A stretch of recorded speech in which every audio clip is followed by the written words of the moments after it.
Alors, salut, nous sommes encore de retour, toujours sur l'intégrale des fonctions circulaires qui présentent sous forme de fraction rationnelle. Alors, dans la rubrique, en fait, concernant les exercices, comment appliquer les règles de Bush, en fait. Alors, cette fois-ci, l'exemple que je me suis choisi, c'est le suivant. Donc, on souhaite calculer, par exemple, l'intégrale I,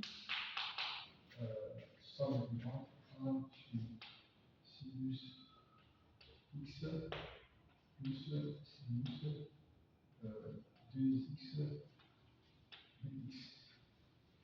Ok. Alors, on va utiliser les règles de Bush pour pouvoir approcher ces résultats. Alors, la règle 1, la règle 1 qui suppose quoi? Alors, ici, on va vérifier si fx dx est invariant lorsqu'on remplace x par moins x, par plus moins x et par plus plus x. Alors, le f, il est là. C'est le f de x. Alors, f x de x, c'est 1 sur sinus de x plus sinus de 2x dx. Donc, on va vérifier, on va remplacer, alors, nous avons i, f, on remplace x par moins x, donc on a f moins x du moins x. Alors ici déjà, sinus est impair, donc f moins x, quand on va remplacer par moins ici, le moins va se sortir. Et ici on aura quoi? On aura moins 1 sur sinus de x plus sinus de 2x, parenthèse d, donc moins 2x. La dérivée, ça fait moins 2x. Alors, moins, ça fait plus. Ça fait plus. Donc, nous avons 1 sur sinus x plus sinus de x moins avec x dx. Alors, f est invariant lorsqu'on f de x dx est invariant lorsqu'on remplace x par moins x. Donc, on sait ce qu'il faut poser dans ce cas. Il faut se rappeler, en fait, juste regarder la vidéo sur les règles de gauche. Alors, on vérifie encore un autre point, c'est-à-dire le point I. Alors, ici, nous allons voir si f x de x est invariant lorsqu'on remplace x par pi moins x. Donc, on va calculer f de pi moins x de pi moins x. Alors, ici, on aura quoi?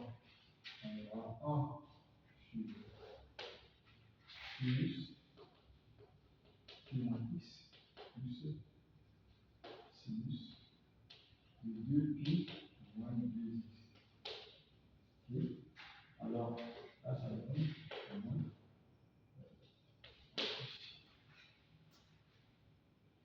Donc, nous avons 1 sur sinus de pi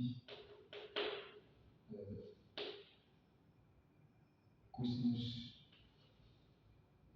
x moins sinus de x cosinus de pi.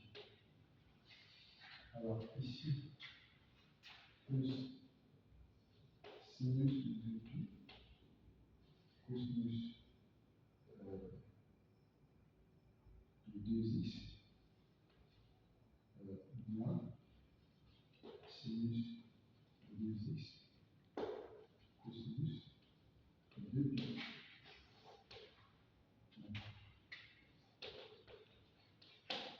Bon, ici, ça doit être 0. Là, on a moins 1. Ça, c'est 0.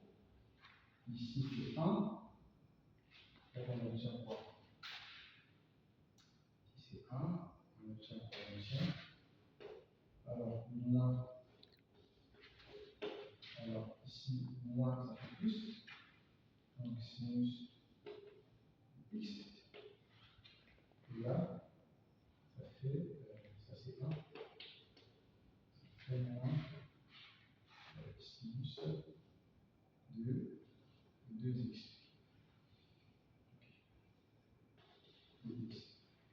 on se rend compte que f i moins x d i moins x est différent de f de x dx. Donc f n'est pas un variable. F n'est pas un variable. Et f x dx n'est pas un variable. On prend le troisième point. I. Alors, ici, on va vérifier, on va calculer f de pi moins x, donc i plus x, d i plus x. Alors, qu'est-ce qu'on a? On a 1 sur sinus de pi plus x plus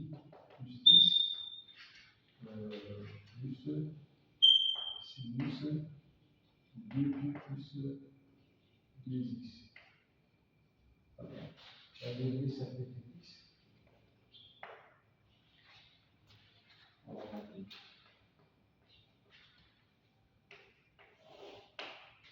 et ensuite, nous avons sinus de pi cosinus de x plus sinus de x cosinus de pi. De l'autre côté, sinus de pi cosinus de 2x plus sinus de 2x cosinus de pi. Bon, ici c'est 0, là c'est moins 1, là c'est 0, ici c'est 1. On obtient quoi? On obtient 1 sur moins 6 de x,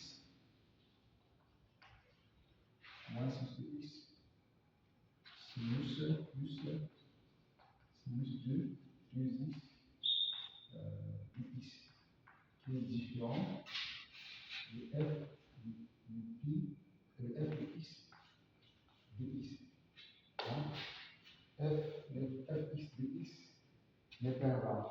Fx dx n'est pas un variable lorsqu'on remplace x par pi plus x. Donc, déjà, dans l'ordre de priorité, lorsqu'on veut, par exemple, préférentiel plutôt, dans l'ordre préférentiel, lorsqu'on veut appliquer, on se sert d'abord avec la règle 2, on passe si possible à 1, et en dernier lieu, on remplace la règle 3. On a vu dans la vidéo que, avec sur la règle gauche, on peut se servir tantôt la règle 3 dans tous les cas, ou bien respecter cette priorité. Alors, déjà, que dit la règle numéro 2? La règle numéro 2 nous dit ceci. Si deux au moins des points I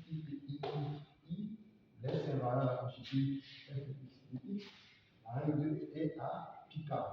Le constat fait ici, c'est quoi? C'est que la règle 2 peut être applicable parce qu'il n'y a qu'un seul point qui est le point I qui laisse un variable à constituer f de x. Dans ce moment-là, soit on se sert la règle 1, c'est-à-dire en appliquant directement la rubrique sur le point I, ou bien on fait une transformation posée. Dans tous les cas, on utilise la règle 3. Donc, nous, on a respecté la priorité. Donc, sur la règle 1, la règle 2, on passe à l'application de la règle 1, qui va nous conduire rapidement au résultat. Alors, que dit la règle 1 au point I? La règle 1 au point I nous dit ceci. Lorsque f de x dx est invariant en remplaçant x par moins x, en ce moment-là, nous allons poser que t est égal, par exemple, à ce niveau de variable, on va faire effectuer ce niveau-là en posant que t est égal à cosinus de x. Donc, nous, ici déjà, après l'utilisation de la règle de gauche, nous savons pertinemment ce qu'il faut poser pour aboutir rapidement au résultat. Donc, on va poser que t est égal à cosinus de x. Donc, je viens ici appliquer maintenant. Je sais ce que je vais faire. Je suis orienté dans le calcul. Alors, donc, moi, ce que je vais faire, c'est quoi? À un certain moment, je vais poser que t est égal à cosinus de x. Donc, je vais transformer ceci. J'ai 1 sur sinus de x plus sinus de 2x. Alors, déjà, ceci, je cherche à faire apparaître un cosinus ici. L'objectif, c'est de poser quelque part, il y a un cosinus. Si ça fait apparaître, donc je vais 1 sur sinus de x plus 2 sinus de x. Alors, sinus de x, cosinus de x. Donc, je peux déjà mettre le sinus de x ici en facteur. Donc, je vais 1 sur sinus de x, parenthèse, 1 plus 2 cosinus de x. On va savoir que lorsque je vais poser que t, est égal à cosinus de x, quand je vais calculer dt, il y aura là c'est ce x qui va apparaître simplement au numérateur.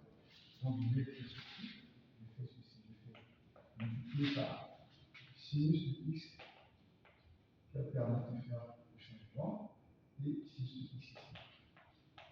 Okay. Donc le sinus de x qui est là, on va multiplier sinus de x au carré. Donc vous verrez, cette fois-ci, 1 sur sinus de x plus sinus de 2x, on va faire du sinus de x, on va faire du sinus au carré de x, 1 plus 2 cosinus de x. Mais je sais ce que je vais faire, poser que t est égal à cosinus de x. Donc je transforme ceci en cosinus. Donc je vais prendre sinus de x sur 1 moins cosinus au carré de x. Ça c'est vraiment cosinus au carré de x. Et là j'ai 1 plus 2 cosinus de x. Donc, ce que nous avons ici maintenant, on peut là 1 sur sinus de x plus sinus de 2x dx devient quoi? Devient tout simplement sinus de x sur 1 moins cosinus au carré de x. Ok? 1 plus 2 cosinus de x dx. Alors, pour les exposants, ici, là, on fait tout dans le changement de variable en posant t égale à cosinus de x. Donc, t cosinus de x, ça veut dire quoi? dt, c'est moins sinus de x dx. Donc, si je mets le moins ici, je mets le moins là. Alors, le moins qui est là, je l'envoie ici. Donc, je vais maintenant i. C'est quoi? C'est son intégrante 1 sur la j t au carré moins 1, parenthèse, 1 plus 2t. 1 plus 2t dt. Alors, toujours, cela peut aller regarder sur la vidéo. Je vous exhorte d'aller sur la vidéo sur la décomposition numéro 5.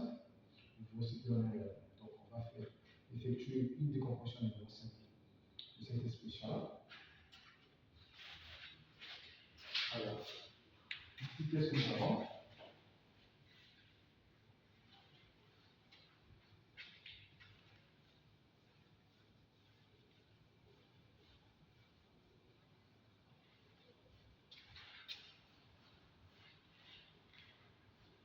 Alors, qu'est-ce que nous avons? Alors, nous avons 1 sur t carré moins 1, 1 plus dt, moins 1 sur t moins 1, t plus 1,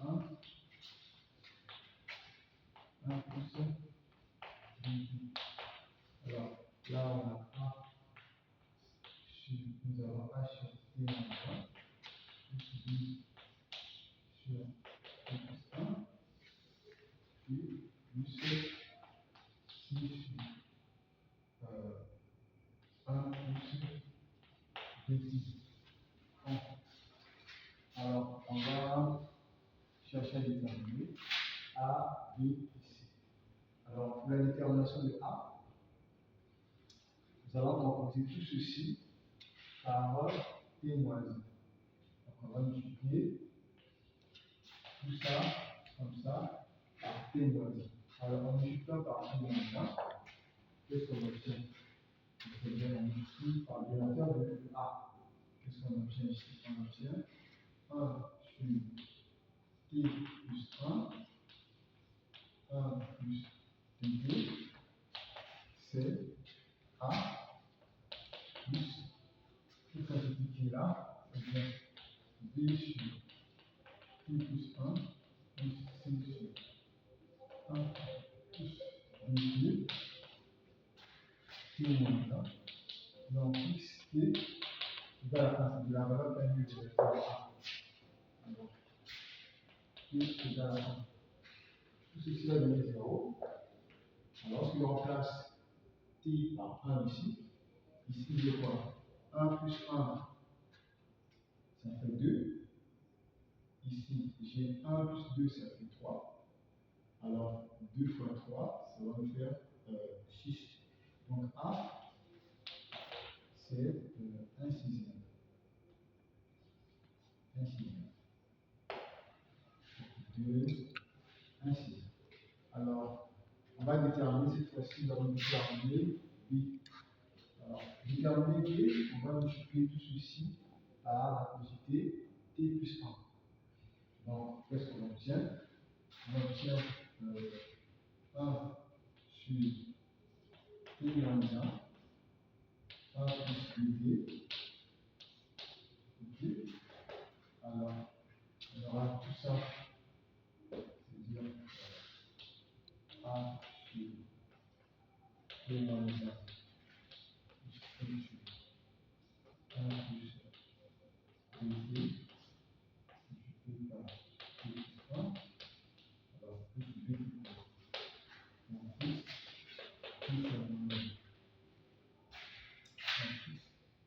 plus c'est moins, c'est-à-dire la valeur qui annule le dénominateur de B. Alors ça donne 0. Ici, lorsque je remplace T par moins 1, j'ai moins 2. Lorsque je remplace T par moins 1 ici, j'ai moins 1. Moins 1 ici par moins, ça fait 2. Donc B va nous donner quelque chose de 1,5. Donc on obtient B égale à 1,5.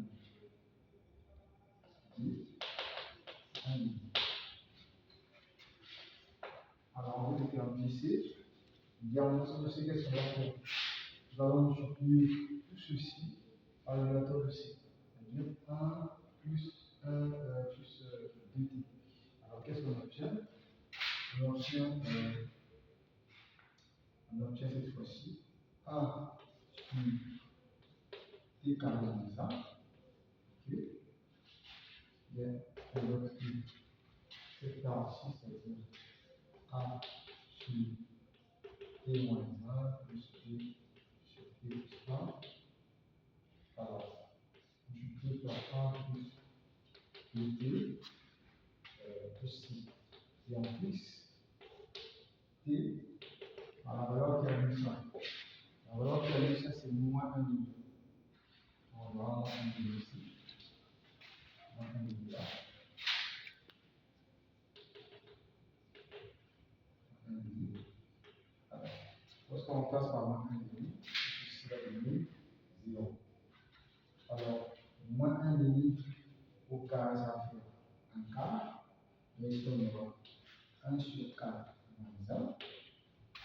Alors, ça fait moins 3 sur 4. Moins 3 sur 4. Alors, tout ce dénominateur, ça va faire quelque chose de moins 4 tiers. Donc, c'est moins 4 tiers. Moins 4 tiers. Donc, on va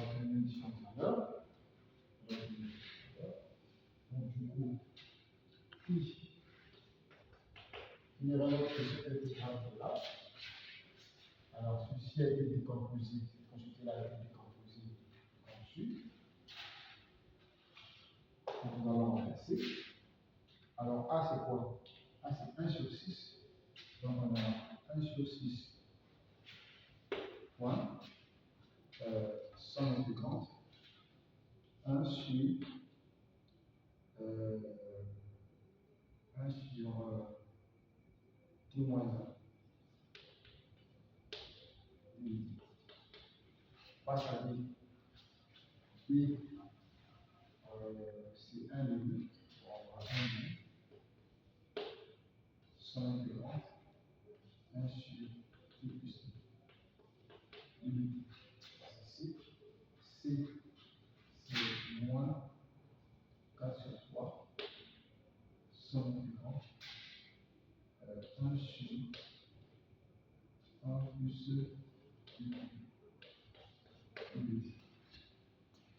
alors ici, la dérivée ici, du bas là c'est ça, dérivée c'est ça. Sauf qu'ici j'ai 1 plus 2, c'est-à-dire on va donner 2. Donc je mets un 2 là, et là c'est 2. On obtient I. On obtient I. C'est 1 sur 6. Valeur sur le t moins 1 plus 1 demi. Valeur sur le t plus 1 moins 2 sur 3. Valeur sur le 1 plus le d plus le 11. Alors, on va maintenant revenir au résultat. On va faire la fusion. Or,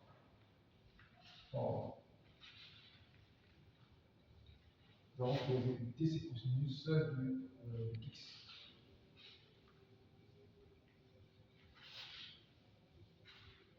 Or,